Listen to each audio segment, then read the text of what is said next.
जय हिंद साथियों, आज हम सब लोग इससे पहले मॉडर्न हिस्ट्री का पूरा चैप्टर बहुत अच्छे से कवर कर चुके हैं। जो भी नहीं देखे हैं इस वीडियो को, इससे पहले जितना भी मॉडर्न हिस्ट्री है, एंशिएंट हिस्ट्री है, सारा वीडियो पड़ा हुआ है इस यूट्यूब चैनल पर। पूरा देखें और एग्ज़ाम का 100% क्वेश्चन 70 से 80% ज़रूर से ज़रूर बनेगा।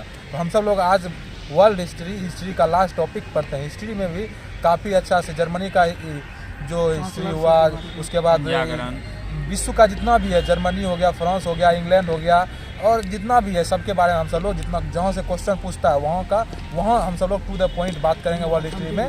और वर्ल्ड वार 1, वर्ल्ड वार 2 सभी का हम जिक्र करेंगे इस टॉपिक में। तो चलिए हम सब लोग स्टार्ट करते हैं वर्ल्ड हिस्ट्री के बारे में और डिस्कशन। बताइए पूर्ण जागरण से हम लोग स्टार्ट करते हैं। पूर्ण जागरण का जनक किसको माना गया है? इटली के फ्लोरेंस। पूर्ण जागरण का प्रारंभ इटली के फ्लोरेंस नामक नगर से माना जाता है। पूर्ण जागरण का प्रारंभ कौन सा होता है? इटली के फ्लोरेंस। हाँ, ये बताइए इटली के महान कवि कौन थे जो कि पूर्ण जागरण का अग्रदूत माना जाता है? दांते। कौन थे? दांते कहाँ के कवि थे? ये इटली के पूर्ण जागरण। इन्होंने इटली की बोलचाल की भाषा टस्कन में डिवाइन कॉमेडी की रचना किया। डिवाइन कॉमेडी की रचना किसने किया? दांते ने किया था। दांते कहाँ का था? दांते इटली का था। जो कि पुनर्जागरण का अग्रदूत माना जाता है। ठीक ना? अच्छा, ये बताइए दांते के बाद पुनर्जागरण का भावना का प्रशय देने वाला दूसरा व्यक्ति पेट्रॉक कौन था? दांते के बाद पेट्रॉक, जिसको कि मानवतावाद का जनक कहा जाता है। किसको मानवतावाद का जनक? पेट्रॉक को कहा जाता है। अच्छा, ये बताइए द लास्ट जजमेंट एवं the fall of man Michelangelo की कृति है। किसकी कृति है? एंजिलियो की कृति है। The last judgement and the fall of man किसकी है कृतियाँ? कौन ने लिखा है? एंजिलो ने लिखा है। ठीक ना? लास्ट जजमेंट ये पूछता है क्वेश्चन। लास्ट जजमेंटल किसने लिखा है? एंजिलो ने लिखा है। और फॉल ऑफ द मैन भी एंजिलो। हाँ, दोनों। बताइए पूर्ण जागरण काल में चित्रकला का जनक जियाटो। कौन? जियाटो। किसने? कौन है चित्रकला का जनक? जियाटो है चित्रकला का जनक। जियाटो को माना जाता है। पूर्ण जागरण काल में चित्रकला का जनक जियाटो को माना जाता है। पूर्ण जागरण काल का सर्वश्रेष्ठ निबंधकार कौन था? बेकन। इंग्लैंड का था वो ब्रेकन था। फ्रांसिस बेकन नाम उसका क्या था? फ्रांसिस बेकन कौन था? ये इंग्लैंड का एक सर्वश्रेष्ठ पुनर्जागरण का निबंधकार। ये सब पूछता है। पुनर्जागरण का निबंधकार बेकन था। बताइए जर्मन भाषा में बाइबिल का अनुवाद किसने? मार्टिन लूथर, जो कि यूरोप का समाज सुधारक था। ठीक है? यूरोप का समाज। अमेरिका के राजा मार्टिन लूथर किंग था। मार्टिन लूथर किंग कौन था? अमेरिका का राजा था। और मार्टिन लूथर किंग ने जर्मन भाषा में बाइबिल का अनुवाद किया था। अच्छा, इंग्लैंड के रोजन बोकेन को आधुनिक प्रयोगात्मकता विज्ञान का जन्मदाता कहा जाता है। ठीक ना? इंग्लैंड के रोजन बेकन को क्या बोला जाता है? ये आधुनिक प्रयोगात्मक विज्ञान का जन्मदाता। Very good. अब धर्म सुधार आंदोलन के बारे में देख लेते हैं, जो कि पुनर्जागरण के समय में हुआ था। 16वीं शताब्दी में जर्मन के मार्टिन लूथर के नेतृत्व में एक महान धर्म सुधारक आंदोलन की शुरुआत हुई। किसके नेतृत्व में धर्म सुधार आंदोलन की शुरुआत हुई? मार्टिन लूथर के मतलब कि नेतृत्व में धर्म सुधार आंदोलन की शुरुआत हुई। कब? 16वीं शताब्दी में। ठीक ना? जिसमें पोप और वैज्ञानिक कैथोलिक चर्च की निरंकुश सत्ता के मतलब सीधा चुनौती पोप और कैथोलिक को चुनौती दिया। ठीक ना? चुनौती दिया। इस विद्रोह के परिणाम स्वरूप प्रोटेस्टवाद की उत्पत्ति हुई। प्रोटेस्टवाद की उत्पत्ति हुई थी इस मतलब कि विद्रोह के 16वीं शताब्दी में जो मार्टिन लूथर के नेतृत्व में एक महान धर्म सुधार आंदोलन जो हुआ, ये किसके विरुद्ध में हुआ था? कैथोलिक चर्च की निरंकुशता के विरुद्ध। पोप के वैज्ञानिक एवं कैथोलिक के चर्च की निरंकुश था ना, उसी को चुनौती दिया। इस विद्रोह के परिणाम स्वरूप किसकी उत्पत्ति होती है? प्रोटेस्टेंटवाद की। धर्म सुधार आंदोलन में धर्म के मूल रूप के लिए चुनौती नहीं थी। ठीक ना? विरोध केवल व्यवहार एवं क्रियान्वयन का था। किसी ने भी ईसा मसीह बाइबिल आदि में अनास्था प्रकट नहीं की थी। मतलब कि धर्म सुधार में किसी भी बाइबिल और ईसा मसीह में कोई भी मतलब अनास्था प्रकट नहीं किया था। सबको आस्था था, लेकिन वो कहाँ का राजा जो निरंकुश था उसके प्रति उन्होंने विद्रोह कर दिया। ठीक है? उस विद्रोह के कारण क्या उत्पन्न होता है? प्रोटेस्टवाद का उत्पन्न होता है। ठीक ना? जर्मनी में ना, जर्मनी में धर्म सुधार 16वीं शताब्दी में होता है। और इसके मतलब कि किसके मतलब इसके मतलब कि किसके नेतृत्व में? मार्टिन लूथर के नेतृत्व में होता है, लेकिन उसके लिए इसमें पोप वैज्ञानिक कैथोलिक के निरंकुश सत्ता के लिए सत्ता के लिए पुष्टावाद का उत्पन्न हुआ। अच्छा ये बताइए, इंग्लैंड के गौरवपूर्ण क्रांति के बारे में जानते हैं, ठीक है। इंग्लैंड में 1642 से 1649 ईस्वी तक सप्तवर्षीय गृह युद्ध होता है। गृह युद्ध कब होता है? 1642 से 1649 तक। 7 सालों का गृह युद्ध होता है 1642 से लेकर 1649 कहाँ होता है? इंग्लैंड में। इंग्लैंड में। गृह युद्ध के पश्चात किसको फांसी दे दी गई थी? चार्ल्स द्वितीय को चार्ल्स प्रथम को। किसको? चार्ल्स प्रथम को फांसी दी गई। चार्ल्स प्रथम की फांसी हुई, चार्ल्स द्वितीय को राजा बनाया गया। मतलब कि गृह युद्ध जो हुआ 1642 से 1649 तक, तो फांसी किसको दिया गया? चार्ल्स प्रथम को और राजा बनाया राजा गया। चार्ल्स द्वितीय चार्ल्स द्वितीय को राजा बनाया गया। चार्ल्स द्वितीय की निरंकुशता की जनमत उसके विरुद्ध हो गया, ठीक है। मतलब चार्ल्स द्वितीय क्या था? निरंकुश था। तो जनता इसका क्या हो गया? विरुद्ध, मतलब इसके विरुद्ध हो गया, मतलब विद्रोह कर दिया। परिणाम स्वरूप क्या हुआ? इंग्लैंड में गौरवपूर्ण क्रांति 1688 में। इंग्लैंड में गौरवपूर्ण क्रांति कब होती है? 1688 में। 1600 चार्ल्स द्वितीय के निरंकुश शासक के विरुद्ध में जनता सब जो है ना उसका विरुद्ध हो गया, जिसके कारण से 1688 में गौरवपूर्ण क्रांति होती है 1688 से। अमेरिका में स्वतंत्रता संग्राम, इसके बारे में पढ़ते हैं, ठीक है। अमेरिका स्वतंत्रता संग्राम के नायक जॉर्ज वाशिंगटन। अमेरिका स्वतंत्रता संग्राम के नायक जॉर्ज वाशिंगटन, जॉर्ज, जो बाद में अमेरिका के प्रथम राष्ट्रपति भी बने। प्रथम राष्ट्रपति। कौन बने थे अमेरिका के प्रथम राष्ट्रपति? George Washington. अमेरिका को पूर्ण स्वतंत्रता कब मिली? 4 जुलाई 1776। 4 जुलाई 1776 में अमेरिका को पूर्ण स्वतंत्रता मिली। तो अमेरिका में स्वतंत्रता संग्राम के नायक ये थे जॉर्ज वाशिंगटन। अमेरिका को पूर्ण स्वतंत्रता कब मिली? 4 जुलाई 1776 को। 1773 ईस्वी में ईस्ट इंडिया कंपनी की 4 से ज्यादा एक जहाज बोस्टन पहुंचा और 16 दिसंबर 1773 ईस्वी को समुद्र, मतलब वो जो चाय से लदा जो था उसको क्या सब नदी में फेंक दिया। इसको क्या बोला गया? बोस्टन टी पार्टी के नाम से जाना जाता है। अच्छा, बोस्टन टी पार्टी कब होता है बताइए? 1773 में 16 दिसंबर 1773। अमेरिका का स्वतंत्रता युद्ध पेरिस की संधि के तहत समाप्त होता है, ठीक ना। अमेरिका का स्वतंत्रता युद्ध कब होता है? 1783 में। 1783 ईस्वी में अमेरिका का स्वतंत्रता युद्ध होता है। पेरिस के संधि से ये समाप्त होता है। समाप्त कर दिया गया। अमेरिका का स्वतंत्रता संग्राम के दौरान अमेरिका वासियों का नारा क्या था? प्रतिनिधित्व नहीं तो कर नहीं। इसका मतलब क्या होता है समझे? कर नहीं देता है प्रतिनिधित्व। इसका मतलब कोई प्रतिनिधित्व नहीं करने वाला रहेगा। मतलब कि इंग्लैंड में जो चुनाव होता था, मतलब वहाँ मेरा प्रतिनिधित्व रहना चाहिए। अगर प्रतिनिधित्व मेरे अगर देश का कोई आदमी वहाँ नहीं है तो हम वो कर नहीं देंगे, कोई भी कर नहीं देंगे। तो वहाँ का नारा क्या था? प्रतिनिधित्व नहीं तो कर नहीं।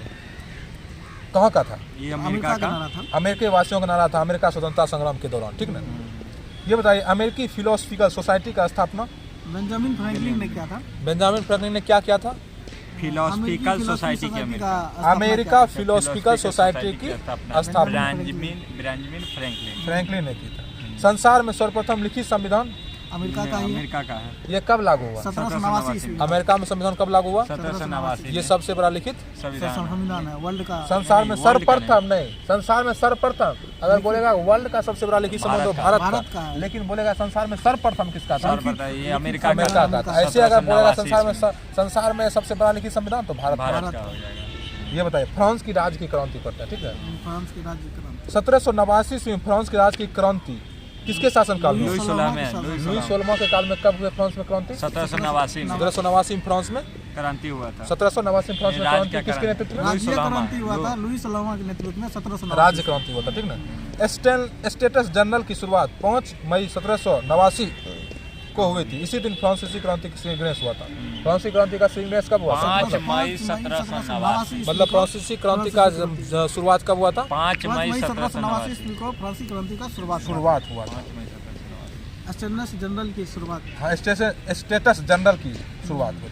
अच्छा, 14 जुलाई 1789 को क्रांतिकारी ने बास्टिल के जेल के फाटक को वहाँ के बंदियों को मुक्त कर दिया, ठीक ना। वहाँ जो बंद था बंदी, जितना बंदी कैद में था सभी को 14 जुलाई 1789 को बास्टिल के जेल से बाहर कर दिया, ठीक ना। अच्छा, सामाजिक समानता, ऐसा क्यों किया गया? क्योंकि उस दिन इसका अथी हुआ था, आज़ादी मिला था। इसी के अथी उपलक्ष्य में कर दिया गया।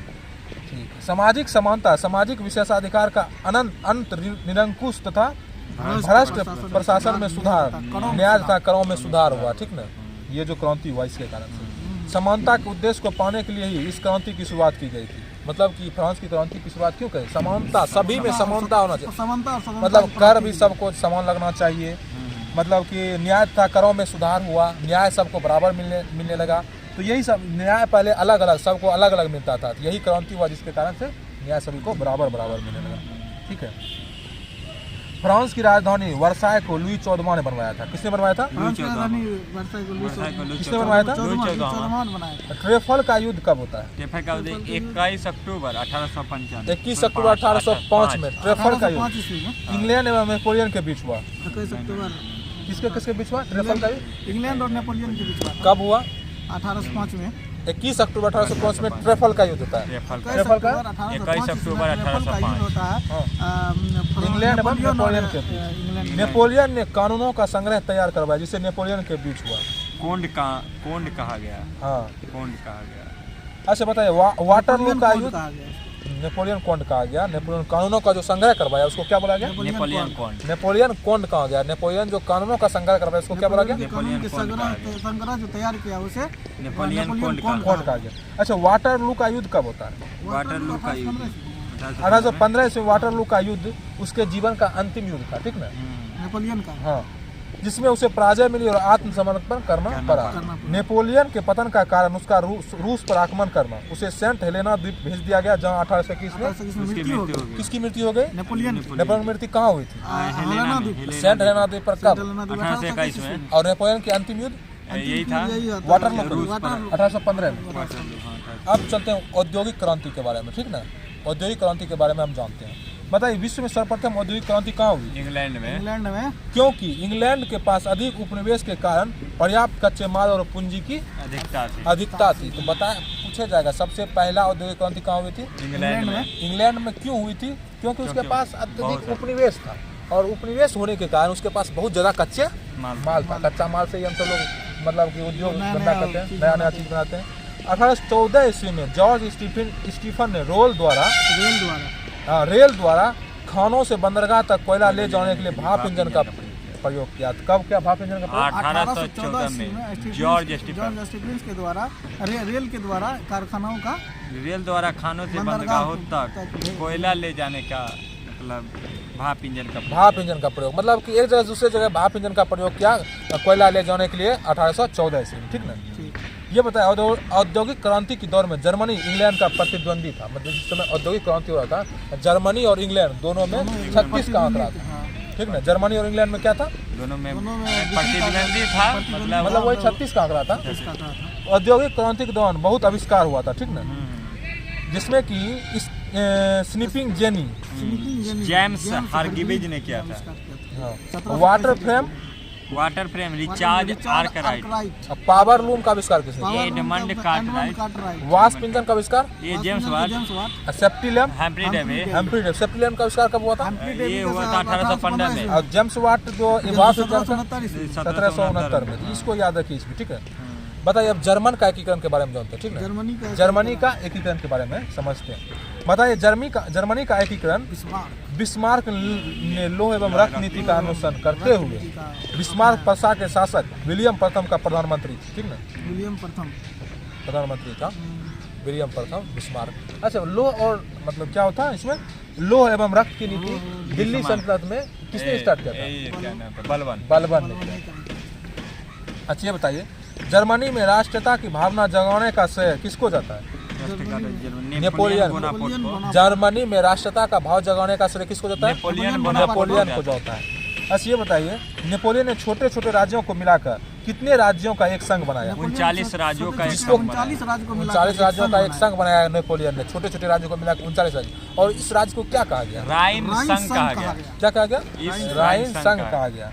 बताइए, जर्मनी के आर्थिक राष्ट्रवाद का पिता? जर्मनी का फ्रेडरिक लिस्ट। जर्मनी के आर्थिक राष्ट्रवाद का पिता किसको कहा? फ्रेडरिक लिस्ट को कहा। आर्थिक राष्ट्रवाद के पिता फ्रेडरिक लिस्ट को माना जाता है। बताइए, 1815 से 1850 ईस्वी के बीच जर्मनी साम्राज्य और ऑस्ट्रिया का आधिपत्य था। 1815 से 1850 के बीच जर्मनी साम्राज्य किस पर आधिपत्य था? ऑस्ट्रिया का आधिपत्य। जर्मनी पर ऑस्ट्रिया का आधिपत्य था। मतलब जर्मनी पर जो ऑस्ट्रिया पर राज करता था। ऑस्ट्रिया राज करता था? 1815 से 1850 में जर्मनी पर कौन राज करता था? ऑस्ट्रिया राज करता था। एकीकरण के अंतिम चरण में परसा एवं फ्रांस के मध्य 1870 ईस्वी में युद्ध होता है, ठीक ना? परसा और फ्रांस के बीच कब होता है? 1870 में युद्ध होता है। एकीकरण के अंतिम चरण में परसा और फ्रांस के बीच कब युद्ध होता है? 1870 ईस्वी में परसा और फ्रांस के बीच 1870 ईस्वी में युद्ध होता है। जर्मनी के एकीकरण के समय जर्मनी के एकीकरण के अंतिम चरण परसा और फ्रांस के बीच युद्ध होता है 1870 में, 1870 में, जिसमें पराजय किसकी होती है? फ्रांस की पराजय हो जाती है। और दोनों में कौन संधि होती है? दोनों में फ्रैंकफर्ट की संधि। दोनों में फ्रैंकफर्ट की संधि होती है। जब जर्मनी और फ्रांस में जो 1870 में जो युद्ध होता है, तो इस युद्ध समाप्त कैसे होता है? किस संधि समाप्त होता है? फ्रैंकफर्ट की संधि से युद्ध होता है। और ये जिसमें फ्रांस की हार हो जाती है और जर्मनी जीत जाता है। मतलब मैंने परसा जीत जाता है जर्मनी में। परसा और फ्रांस के बीच 1870 में युद्ध। परसा का राजा विलियम प्रथम जर्मन सम्राट बना। जर्मन सम्राट कौन बनता है? जर्मन सम्राट विलियम प्रथम। उसे केसर की उपाधि से विभूषित किया गया। केसर की उपाधि से विभूषित किसको? इसी को विलियम प्रथम केसर की उपाधि से। परसा के राजा विलियम प्रथम को केसर की उपाधि से विभूषित किया गया। अच्छा बताइए, जर्मनी का एकीकरण कब संभव हो गया? जर्मनी का एकीकरण कब संभव? सेडन के युद्ध के बाद। किस युद्ध के बाद जर्मनी का एकीकरण संभव हो सका? सेडन के युद्ध के बाद जर्मनी का एकीकरण संभव हो पाया। सेडन के युद्ध के बाद जर्मनी का एकीकरण संभव हो पाया। बड़ा इटली का एकीकरण के बारे में हम सब लोग चर्चा करते हैं, ठीक है? इटली के एकीकरण का जनक किसको बोलता है? जोसेफ मेजनी को इटली का एकीकरण का जनक कहा जाता है। क्रांतिकारी सुधारक भी कहा। हाँ बताइए तो, गिबर्टी ने कार्बोनेरी नामक गुप्त संस्था का स्थापना किया। इटली में एकीकरण में जो इटली का एकीकरण पढ़ रहे हैं, गिबर्टी ने क्या किया था? कार्बोनेरी नामक गुप्त संस्था। और जो अच्छा, इटली का एकीकरण का जन्मदाता किसको? जोसेफ मेजनी को। नेपोलियन को। इटली का जन्मदाता। अच्छा, जन्मदाता इटली के एकीकरण का, इटली की एकता का जन्मदाता किसको बोलते हैं? नेपोलियन को कहा जाता है। इटली के एकीकरण का दाता नेपोलियन को कहा जाता है। मतलब इटली के एकीकरण के मार्ग में सबसे बड़ा बाधक कौन था? ऑस्ट्रिया। राज करता था। हाँ, इटली एकीकरण के मार्ग में सबसे बड़ा बाधक कौन था? ऑस्ट्रिया था। ऑस्ट्रिया। बताइए, 1870 ईस्वी में परसा एवं फ्रांस के बीच युद्ध का लाभ उठाकर रोम पर अधिकार करके उसे इटली की राजधानी बनाया गया। वह एकीकरण का चतुर्थ एवं अंतिम चरण था। मतलब 1870 ईस्वी में परसा एवं फ्रांस के बीच जो युद्ध हुआ, चौथा चरण था और अंतिम चरण था। 1870 ईस्वी में मतलब किसके बीच होता है? फ्रांस एवं परसा के बीच, जिसमें फ्रांस की हार हो जाती है। इसमें क्या लाभ उठाया परसा ने? ये रोम को जो होता है ना, इटली का राजधानी बना देता है। रोम को अधिकार करके उसको इटली का राजधानी बना दिया गया। किस युद्ध में? 1870 में। परसा और फ्रांस के बीच के युद्ध 1870 में हुआ। वह एकीकरण का चतुर्थ एवं अंतिम चरण, ठीक ना? इटली के एकीकरण का तलवार गेरिबाल्डी को कहा जाता है। इटली के एकीकरण तलवार गेरिबाल्डी। इटली के एकीकरण का तलवार किसको बोलता है? गेरिबाल्डी को। इसमें लाल कुर्ती नाम से सेना का गठन संगठन किया गया। मतलब इटली के एकीकरण का तलवार गेरिबाल्डी को कहा जाता है। किसके नाम से सेना का संगठन किया? लाल कुर्ता संगठन। लाल कुर्ती नाम की सेना से संगठन किया गया। 1870 ईस्वी में परसा एवं फ्रांस के बीच युद्ध का लाभ उठाकर रोम पर अधिकार करके उसे इटली की राजधानी बनाया। इसका चतुर्थ एवं अंतिम एकीकरण 1871 ईस्वी में काउंट कैबूर ने किया था। मतलब कि एकीकरण का अंतिम संस्करण, अंतिम बार, चतुर्थ एवं अंतिम किसने किया था एकीकरण? काउंट कैबूर ने। पूछेगा, इटली का एकीकरण में अंतिम योगदान किसने दिया था? काउंट कैबूर ने। कब? 1871 में। 1871 में। हाँ। जोसेफ मेजनी ने ही कहा था कि समाज में क्रांति लाना है तो नेतृत्व युवाओं को दे दिया जाए। मतलब जोसेफ मेजनी ने कहा था कि समाज में अगर क्रांति लाना है तो सत्ता जो युवाओं को सौंप दिया जाए। मतलब सत्ता जो युवाओं को दे दिया जाए। इसलिए इसको इटली का जनक, एकीकरण का जनक कहा जाता है। हाँ, इटली का एकीकरण जनक जोसेफ मेजनी को कहा। Joseph Mazzini. चलिए सर, अब हम प्रथम विश्व युद्ध के बारे में चर्चा करते हैं, ठीक है? प्रथम विश्व युद्ध की शुरुआत कब हो गई? 28 जुलाई 1914 को। इसका तत्कालिक कारण क्या था? तत्कालिक कारण था कि ऑस्ट्रिया का राजकुमार जो था ना, फर्नेट। इसका तत्कालीन कारण था ऑस्ट्रिया का राजकुमार जो था कॉर्नेट की बेस्टिनिया की राजधानी सेराजोवे में हत्या कर दी गई थी, ठीक ना? हाँ, बोस्निया की राजधानी सेरोजोवे में हत्या कर दिया था। बोस्निया की राजधानी सराजेवो में इसका हत्या कर दिया गया था। ये प्रथम विश्व में संपूर्ण विश्व दो खेमे में बच गया, मित्र राष्ट्र, धुरी राष्ट्र और धुरी राष्ट्र। बताइए तो धुरी राष्ट्र नेतृत्व जर्मनी ने किया, धुरी राष्ट्र का नेतृत्व किसने किया? जर्मनी ने किया। और मित्र राष्ट्र का नेतृत्व इसको इटली किया। कौन किया था? रूस के मतलब धुरी राष्ट्र का नेतृत्व किसने किया? जर्मनी। अच्छा बताइए, धुरी राष्ट्र में कौन कौन देश था? धुरी राष्ट्र में था ऑस्ट्रिया, हंगरी, इटली, ये सब। Germany, Australia, Italy, Germany, Australia, Italy, Germany, Australia, Hungary, Australia, Hungary, Italy, Germany. और मित्र राष्ट्र में कौन था? ये मित्र था इंग्लैंड, जापान, संयुक्त राज्य अमेरिका, रूस, फ्रांस। इंग्लैंड, जापान, संयुक्त राज्य अमेरिका, रूस, फ्रांस। इंग्लैंड, जापान, संयुक्त राज्य अमेरिका, रूस और फ्रांस। मतलब मित्र राष्ट्र में 5 देश था, ठीक ना? और धुरी राष्ट्र में 4 देश, Germany, Australia, Hungary, Italy. Germany, Australia, Hungary, Italy. धुरी राष्ट्र में 4 गो। अब मित्र राष्ट्र में 5 गो। मित्र राष्ट्र में कौन कौन था? एक रूस, फ्रांस, अमेरिका, इंग्लैंड था, उसके बाद 4 गो हो गया। एक हो गया आपको जापान। जापान था। बताइए, प्रथम विश्व युद्ध के दौरान जर्मनी ने रूस पर आक्रमण कर दिया था, ठीक ना? प्रथम विश्व युद्ध के दौरान जर्मनी ने क्या किया था? रूस पर आक्रमण कर दिया था 1 अगस्त 1914 में। एवं फ्रांस पर आक्रमण कब किया था? 3 अगस्त 1914। मतलब प्रथम विश्व युद्ध में जर्मनी सबसे पहले आक्रमण किस पर कर दिया था? रूस पर। उसके बाद फ्रांस पर भी आक्रमण कर दिया जर्मनी। 3 को फ्रांस पर, 1 को रूस पर। 1 अगस्त को फ्रांस पर, रूस पर और 3 पर फ्रांस पर 1914 में जर्मनी ने आक्रमण कर दिया था। प्रथम विश्व युद्ध की समाप्ति कब हो गई? 11 नवंबर 1918 को किस शांति सम्मेलन में? पेरिस शांति सम्मेलन। 11 नवंबर 1918 को पेरिस शांति सम्मेलन में अमेरिका के राष्ट्रपति वुडरो विल्सन और ब्रिटिश प्रधानमंत्री लॉर्ड जॉर्ज तथा फ्रांसीसी प्रधानमंत्री जॉर्ज केलेमेसो की भूमिका महत्वपूर्ण रही। वर्साई की संधि कब होती है? 28 जून 1919 ईस्वी को। 28 जून 1919 ईस्वी को जर्मनी के साथ हुई। कब होती वर्साई की संधि? 28 जून 1919 को। कब होती है? 28 जून 1919 को जर्मनी का संधि होता है। 1919 को वर्साई की संधि होती है। हाँ। जर्मनी के साथ वर्साई की संधि होता है। और इसके साथ ही प्रथम विश्व युद्ध का निपटारा हो जाता है। युद्ध के बाद विश्व में शांति की स्थापना के लिए अंतर्राष्ट्रीय संस्था राष्ट्र संघ की स्थापना कब हुआ? 1920 में अंतर्राष्ट्रीय संस्था राष्ट्र संघ की स्थापना 1920 में किया गया, ठीक ना?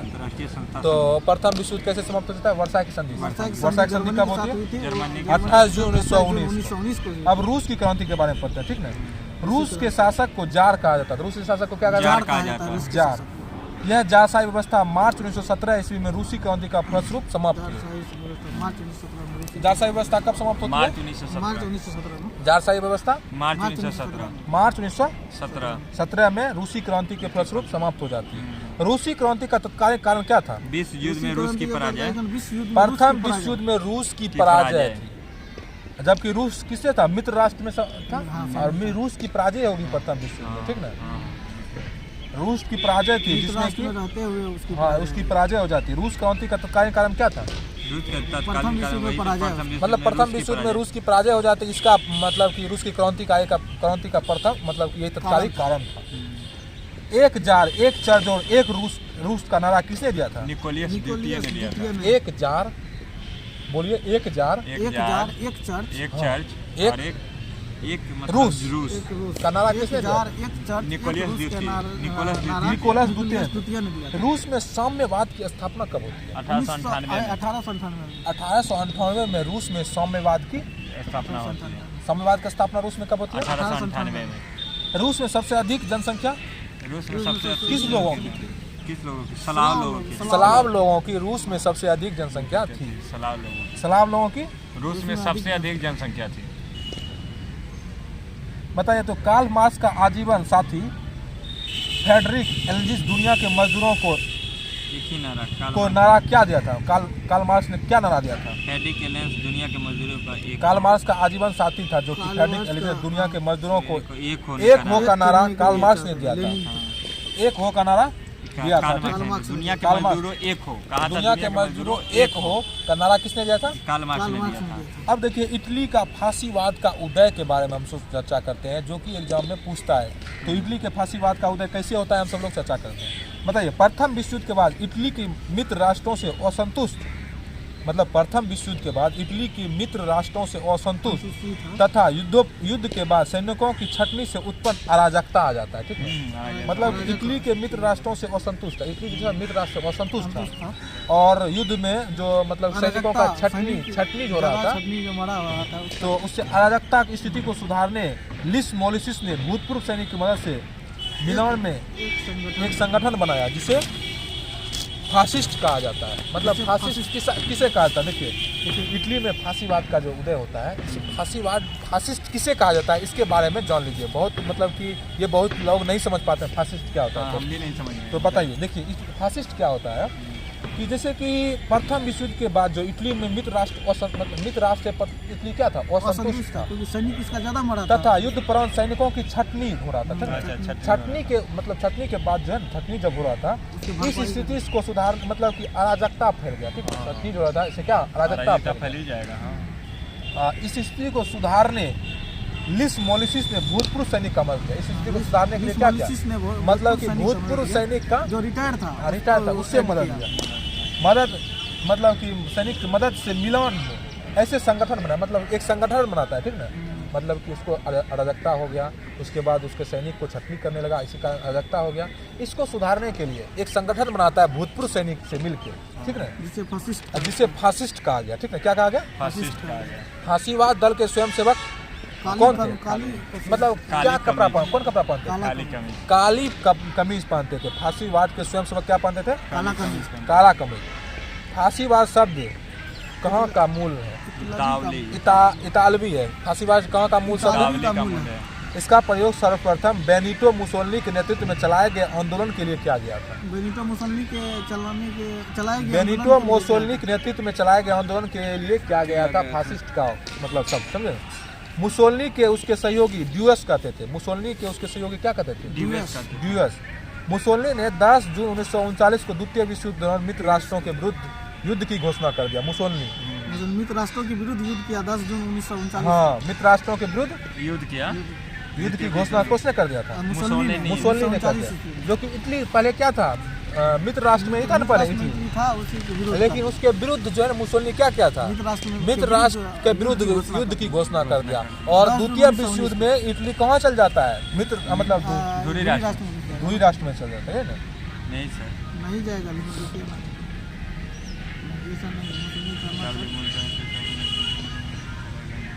अच्छा सुनिए, नहीं गया। मुसोलिनी कहना था कि युद्ध मनुष्य के महान बनाता है। देखिए सुनिए, अच्छा सुनिए पहले। जर्मनी का नाजीवाद में कैसे उदय होता है, ठीक ना।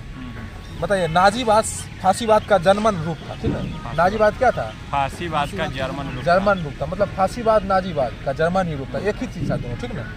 जर्मनी में नाजी दल का उत्थान हिटलर के नेतृत्व में हुआ, ठीक ना। हाँ, नाजी दल का उत्थान हिटलर के नेतृत्व में। वर्ष 1920 में हिटलर ने नेशनल सोशलिस्ट पार्टी या नाजी दल की स्थापना की। मतलब नाजी दल की स्थापना हिटलर ने कब किया था? 1920 में नाजीवाद की स्थापना किसने किया था? हिटलर। और वर्ष 1933 में जर्मनी का प्रधानमंत्री कौन बना? हिटलर बना। 1933 में जर्मनी का प्रधानमंत्री कौन बना?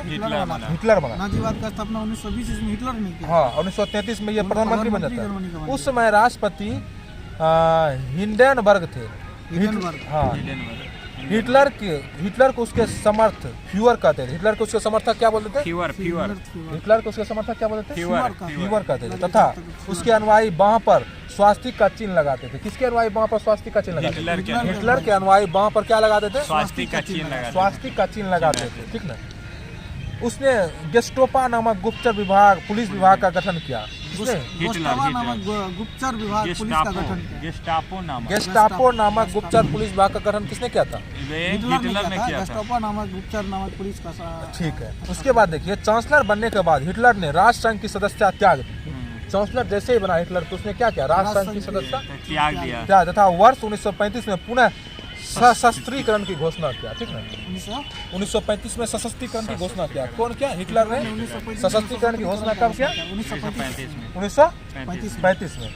एक राष्ट्र एक नेता एक हिटलर का नारा किसने दिया? हिटलर ने दिया था। एक राष्ट्र एक नेता का नारा किसने दिया था? हिटलर ने दिया था।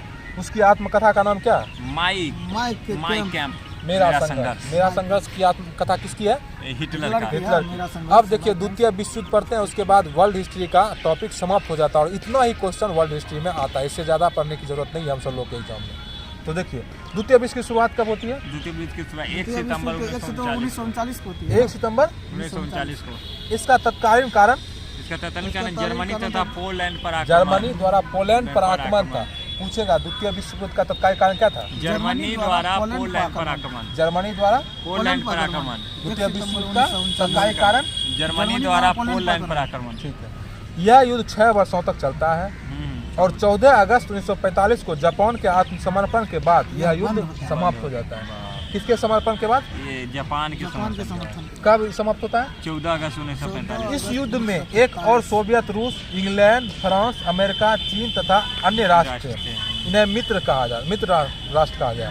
मित्र राष्ट्र किसको किसको कहा गया द्वितीय विश्व में? सोवियत रूस, इंग्लैंड, फ्रांस, अमेरिका, चीन और अन्य राष्ट्र। और दूसरी ओर से Germany, Japan, Italy. Germany, Japan, Italy किसमें था? धुरी राष्ट्र। धुरी राष्ट्र में। और पहली बार धुरी राष्ट्र में कौन कौन था? पहली बार धुरी राष्ट्र में 4 था। Germany, Austria, Hungary, Italy. और इटली इसमें भी मतलब कि धुरीय राष्ट्र में है। लेकिन इटली ने क्या किया था? विरुद्ध मतलब किस राष्ट्र के? मित्र राष्ट्र के विरुद्ध युद्ध की घोषणा कब किया था? 10 जून 1939 को। मित्र राष्ट्र के विरुद्ध, ठीक ना? इटली दोनों में धुरीय राष्ट्र में था। द्वितीय विश्व युद्ध के दौरान अमेरिका ने 6 अगस्त 1945 को जापान के शहर हिरोशिमा पर बम गिरा दिया एटम बम और 9 अगस्त 1945 को नागासाकी पर लिटिल बॉय नहीं उल्टा हो गया। लिटिल बॉय 9 अगस्त 1945 को। अच्छा। और नागासाकी शहर पर फैट मैन नामक एटम बम का प्रयोग किया गया। 6 अगस्त को जो है लिटिल बॉय और 9 अगस्त को है फैट मैन। अच्छा, 6 अगस्त को लिटिल बॉय 9 अगस्त को फैटमैन गिराया। 9 अगस्त को फैटमैन गिराया गया था 1945 में, ठीक ना?